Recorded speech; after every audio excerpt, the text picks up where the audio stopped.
The journey today brings me at Maryknoll's in Ossining, and I have the wonderful pleasure of interviewing Brother John, and he will introduce himself and tell you his role here at Maryknoll's. I was born and raised in Hempstead, Long Island, went to Archbishop Malloy High School. I entered the Maryknoll Mission Order in 1963. I came to Ossining in 1965. I went to Westchester Community College, graduated in 1969. And then right after that, I went to the Maryknoll Sisters College, which opened up to non-Maryknoll sisters. Okay. And I got a background in adult education, and I minored in Latin American affairs. Okay. I continued my Spanish in Cochabamba, Bolivia, and then I arrived in Guatemala in February of '76, in time for the earthquake. And my fellow missioners, they kidded me and they said, "Blazo, even the ground shook when you arrived here." And then they sent me temporarily to Nicaragua to replace some priest who left to help with the earthquake relief. And then I was in Nicaragua for a few months. I got sick, and then I had to recuperate in Guatemala City. Okay. Went back to Nicaragua for a while up in Ocotal, ended up finishing the 5 years in Guatemala. And I came back years ago, those health problems were continuing, so I worked up and down the East Coast here as a mission educator, visiting schools, churches, adult groups, to talk about Maryknoll, the missions, other lands, other cultures, Okay.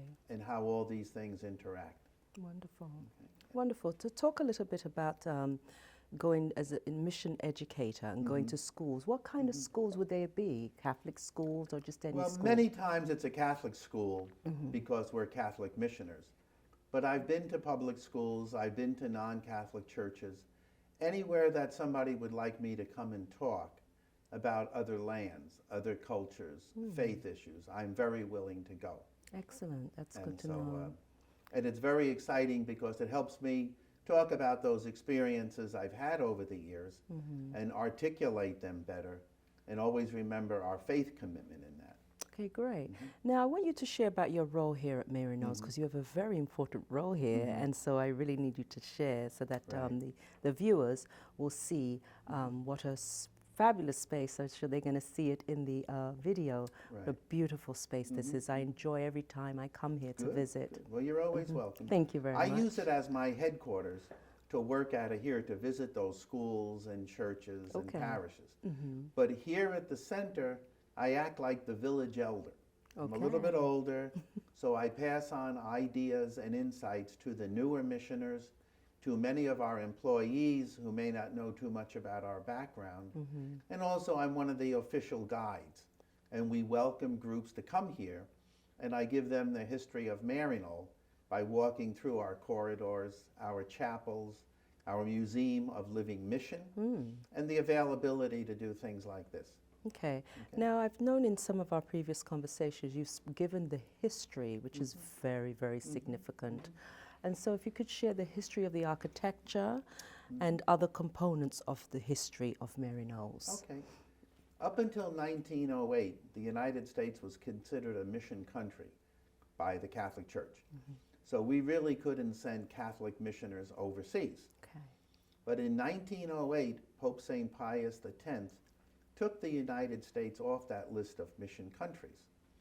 So our particular founders, Father Thomas Price from North Carolina, Father James Anthony Walsh from Boston, got together and formed this society. And we chose a building here in New York area because most of the Catholic vocations were from Ireland. Okay. And there were large populations in Boston, New York, Philadelphia. And we chose the Oriental building because Asia was exactly where we were going to go, specifically China, because there really were no North American Catholic missioners there. And so therefore, to help our men adjust to another culture, the building was put up in this form. How wonderful. And then as World War II developed, however, we had to leave China. So we then went to East Africa, we went to Central and South America. we expanded into those mission countries. And then in the mid-70s, we went to Muslim countries for the first time. So we were in Egypt, Indonesia, Bangladesh, Nepal. And then with the fall of the Soviet Union around 1990, we sent a few men to Siberia, we went to Vietnam, we went to Cambodia, and a few other countries. Okay, good. Now, I've also noticed in traveling throughout the building that there's different rooms. Right now, we're in a room, I don't remember the name of it, but the name of this room. What is the significance between the different names of the rooms? Well, this is the Central America room. Right. We have the South America, we have the Asia room, and the Africa room. And that by naming them that, it keeps reminding us that we are worldwide missioners, member of a worldwide Catholic Church, and continues to make us sensitive to other lands and other cultures. Okay, all right. So now we do want to go a little bit back, not too far, but the recent visit of the Pope. We wanted to share a little bit about that because that would be significant in the whole Catholicism. So if you would like to just give a few points on the visit of the Pope to America. Sure. But what's interesting is we know the last three popes that we've had, John Paul II was Polish, grew up at the time when the Nazis took over. In the umbrella of the Soviet Union, he was an actor and he was very intelligent, obviously, as the Pope. But replacing him when he died was 2 years, Pope Benedict, who was a German, who was very intellectual, very introverted, and found it, I think, very stressful. And of course, he was affected by the Nazis growing up in World War II. Now, the exciting thing with this Pope is the patterns changed once again. For the very first time, we have a Pope from South America, Argentina, Italian background, who grew up under the military dictatorships of Latin America, the poverty of Latin America, and kind of the umbrella of the United States. So very, very different aspects. And my experience in Central America, and I think many of the men and women who worked in Latin America, are very joyful of this Pope because he reflects a lot of our experiences. If you notice, when he came here and spoke to Congress, he tried to get across to Congress that all these things, you're members of superpower, you have a lot of authority, you have a lot of responsibility in all that you do, and remember, everything you do does affect the world, and please remember that you're working with people.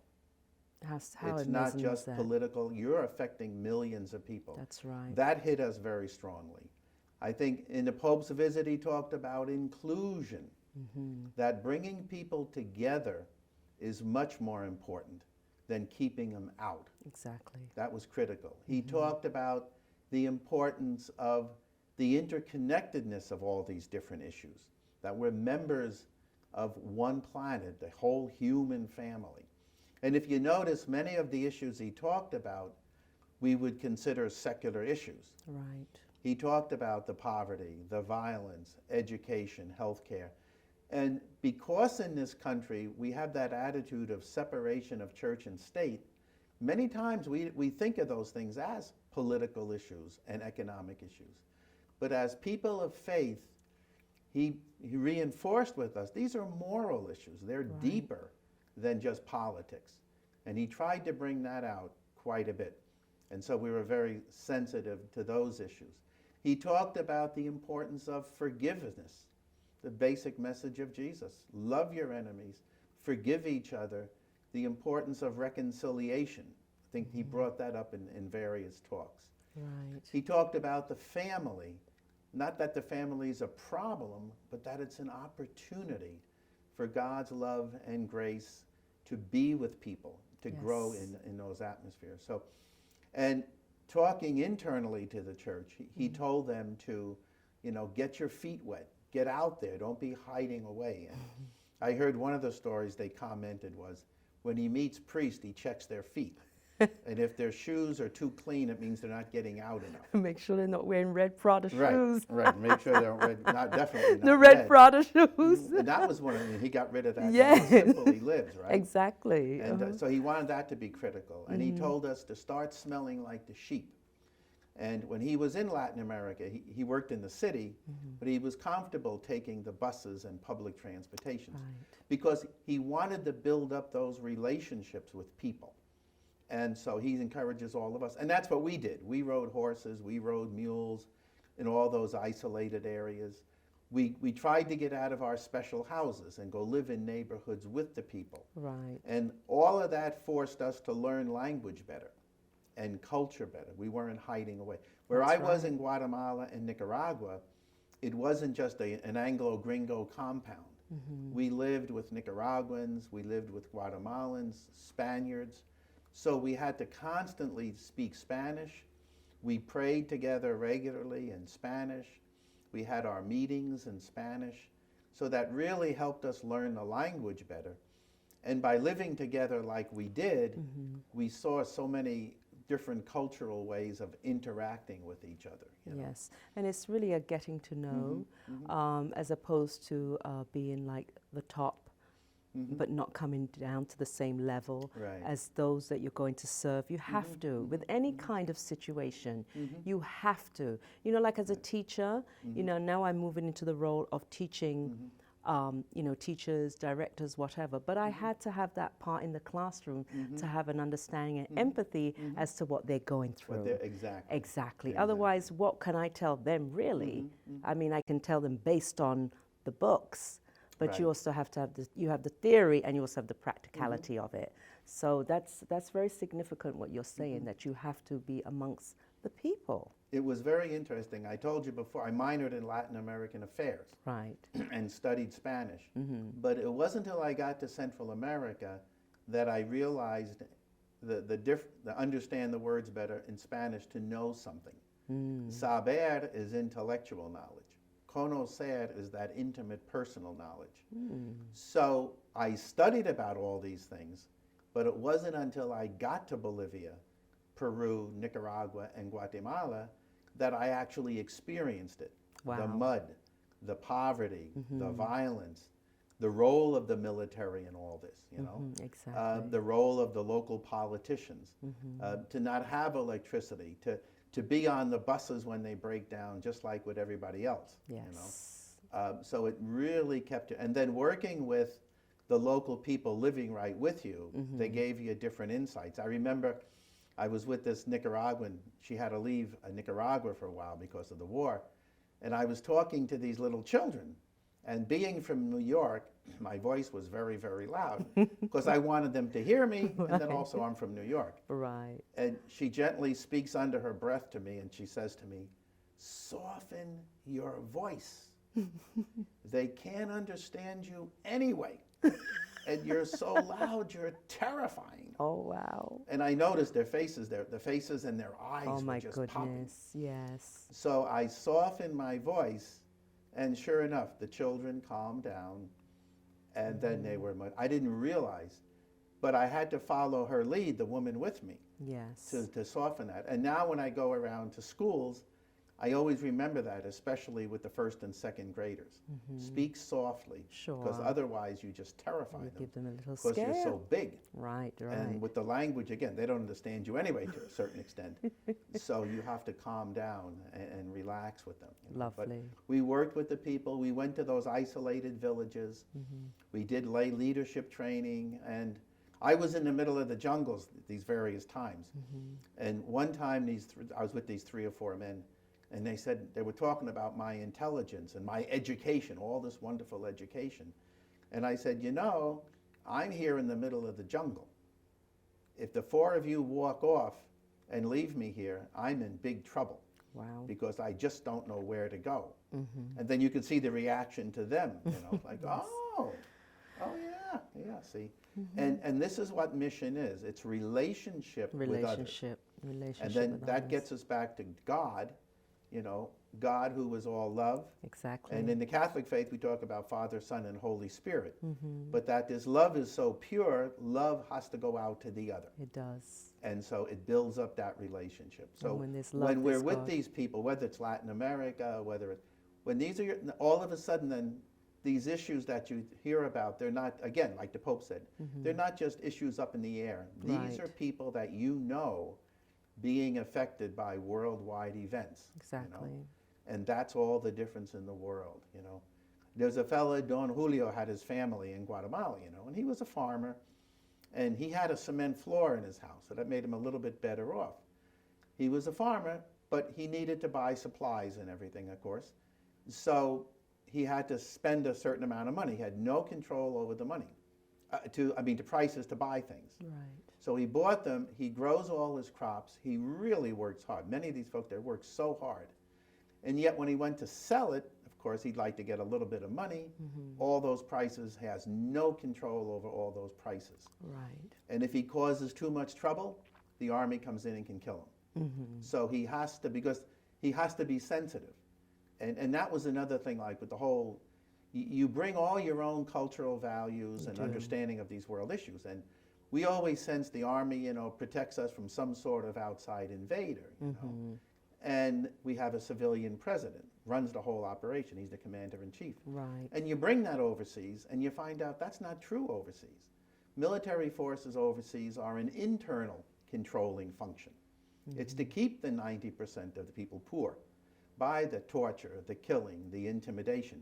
And what makes it harder is the fact that all those military forces many times are controlled indirectly or directly by the various superpowers who want to sell their products, they want to keep control. In Swahili, there's an expression, when the elephants fight, the grass gets trampled. So all these smaller nations, they get caught up in whatever the superpowers want. Right. And then local dictators learn how to play one against the other, pocket the money, and then the poor people are still there. And this is what happens. And so, Yeah. and I So saw those the Pope brought this message. brought that out very clearly Yes, to very Congress. clearly. You know, this is, and to try to get that across in all these issues. And to try to, and by inclusion, meaning bringing people together. Right. The more we learn other languages, cultures, you know, you're less inclined to murder and beat up your friend. Right. And you're more willing to help your friend. And as a nation, we're very good when there's disasters around the world. We provide, you know, the collections, we provide all that material to help people. Right. So we're good people, but a lot of times we don't understand the interconnectedness of trade policies or militarism, sometimes attitudes. We don't understand it on a global sense. We're very it's an individualistic nation. And so it's, you know, rise yourself up by your own bootstraps, individualism, whereas other nations don't see that. They see groups, we're community. And we're followers of Jesus Christ who had a community. Right. But it's hard to make those connections because we tend to think in religious ways on Saturday and Sunday, like I said before, separation of church and state. And yet during the week we use military values, we use racial, we use economic criteria, sexual criteria, political criteria, to make all sorts of other decisions. And trying to connect that, because that's not true in countries around the world. There is no separation of church and state. Right. So politicians, you know, go to church services or whatever, you know. Muslims Especially when they're running for office. running for office, yeah. And we know Muslims don't make a distinction. We see that in a lot of the current events. So to try to understand that. And when I live with the people in the South Bronx, you know, and other missioners in parts of Asia, our missioners in different parts of this country, once you make friends with people, it's very hard then to rob or to cheat them and things like that, you know. So the Pope was talking more interconnectedness, more inclusion. He talked about, he was criticized, you know, people don't change, the church hasn't changed the laws. And a lot of that comes out of our culture. We follow British law. Everything is black and white. Well, the law says, you know. Right. Whereas church law and Napoleonic law is much broader. Like, you know, you're working towards these. You know, you have to change the law. You do what is right, but you don't necessarily waste your time changing the law. You know, we'll get to that. Right. But right now, the person is the key. And we see that with Jesus, you know, and that was some of his tensions. He tried to, Like when he was working with the poor, you know, and well, the various people, if you look overall at his position, most of the time, or many times, he was critical of the political, military, and religious leaders of the day because they were so strict. And they should know better because they're educated. Right. Whereas when he was with the widows, the children, the poor, the elderly, he was very compassionate. You know, he didn't let them get away with things, but he applied the laws with compassion. And I think that's what our Pope is trying to tell us. And that's how we tried to do it overseas, you know, compassion. Because it was obvious that people were sincere in a lot of these villages. They're really trying to do their best, but either they never heard of certain laws or whatever. And it just didn't seem to make any sense to try to put a guilt trip on them when they were trying to, you saw them trying to pray, they're helping each other, they're supporting each other. So we really focused on the positiveness of what they were doing. And the positive. Now, as you're Very saying much. that, I want you to share, because you had given me the distinction, the difference between like a father Right. and a brother within the whole Catholic. In the Catholic Church. Right, and I sure. found that very interesting because I never knew, and you was telling me how. So you share. Well, that fits in well too. I mean, people know what priests are. They're ordained ministers. Right. And within the Catholic tradition, you know, helping us to follow Jesus through the sacraments, through their leadership, etc. Brothers are not ordained. We are lay people, like the sisters, but we make commitments, lifetime commitments to the church. In Maryknoll, it's obedience, you know. But as brothers, we want to be like brothers to each other. Yes. So we like that idea of living together somehow, that community support, you know, with all its problems, of course. 'Cause Sure. you don't lose your personalities and stuff. But we just like that idea of living together, not only with brothers, but with other men and women, depending on the circumstances. And to seeing people around the world where we work, we see ourselves as brothers. Right. So we're seen in a different way, because on the missions, a lot of people know what the priests do, but they don't know what the brothers do. What did the brothers do? And so what works out well for the brothers is to say, when we talk about lay leadership, we can say to the lay people as we do these courses and programs, anything I can do, you can do, because I'm not ordained. So you become a bridge builder, which is another point of being a brother Great. or a missioner. Building bridges point. between cultures and telling the stories about other lands and other peoples, other insights that we get by being a missionary, going out to the other, not just staying within our compound, but going out to the other. Lovely. And missionary being very diverse, very broad, you know, you're not sticking to your own little group. All right. you So know, the so priests become the fathers, And then the priest and the lay yeah, people are the brothers, right, and the sisters. and the sisters and lay people. And the Right. priests and the deacons are the only ones ordained. They receive that sacrament. We believe in the sacrament. So they have a certain amount of authority, responsibility, but it's different from the rest of us. Okay, good. And so we find a lot of flexibility in being brothers because we can move in different areas with those different expectations. And you'd also mentioned something about the churches, how they, I guess, how they do their work within the churches. You had mentioned that to me. I don't remember. Well, what there was one thing, two broad distinctions. Here in the States, we would refer to this many ways as a pastoral church. That's what you had described. What I mean by that is, if you remember the story of Jesus as the shepherd guiding the flock, and he's got the 99 saved and the one that's out there somewhere. And in this pastoral church, there's that care of the people already in the church.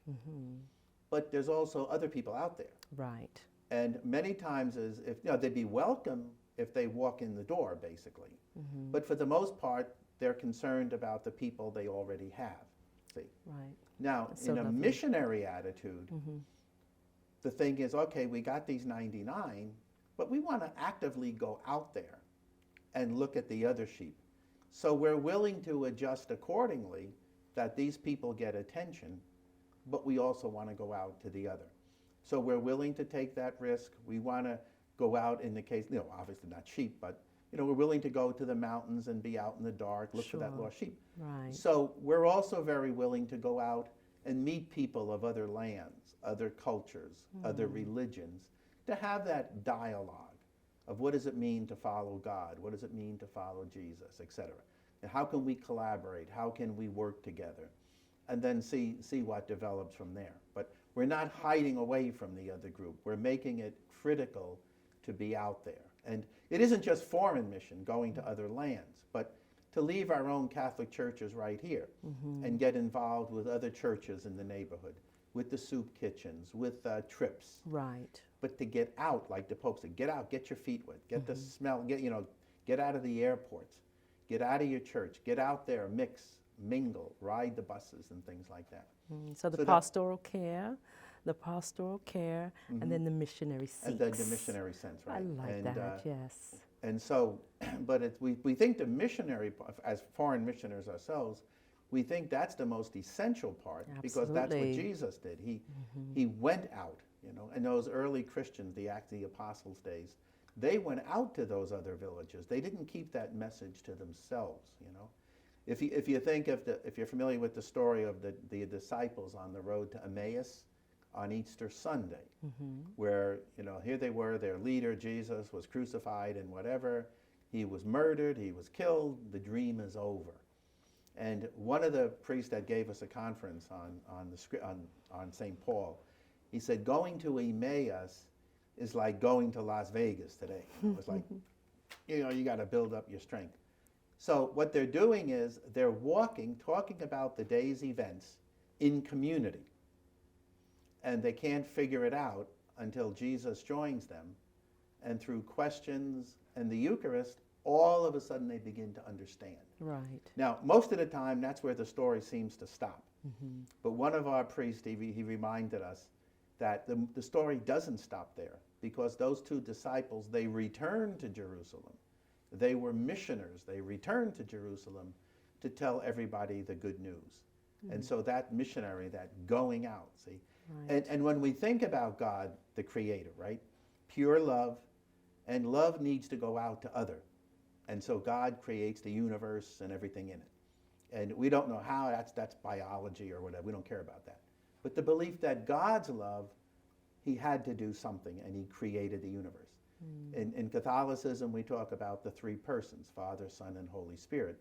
The relationship amongst each other is so pure love. That's part of that, again, relationship. Yes. But then also it has to go to other. God sends the prophets, sends his only Son, Jesus Christ, to literally show us the way.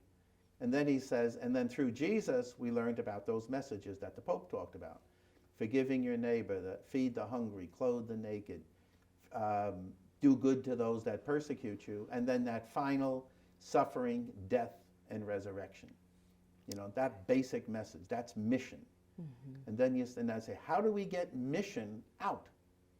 God creates the church.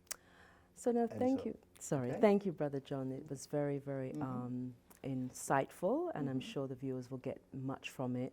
Now, if they want to get in touch with with yourself or with Mary Knowles, how would they do that?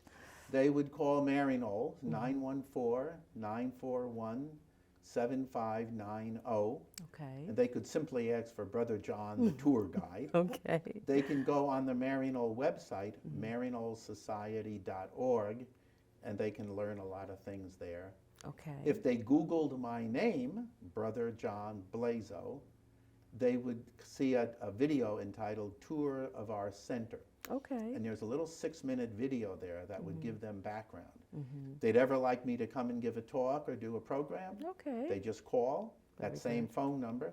If they'd like to bring a group here for a reflection day of some sort, a study day, that can be worked out. Great. We don't charge, but we like donations to help pay the bills. Sure, absolutely, yes.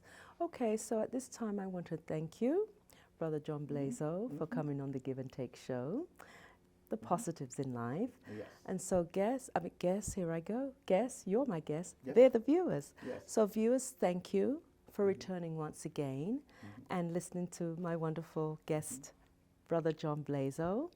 So I look forward to you following and finding out any information you can through you'll see it at the end of the feed, YouTube, and also my email address, which is sicilyg2015@gmail.com.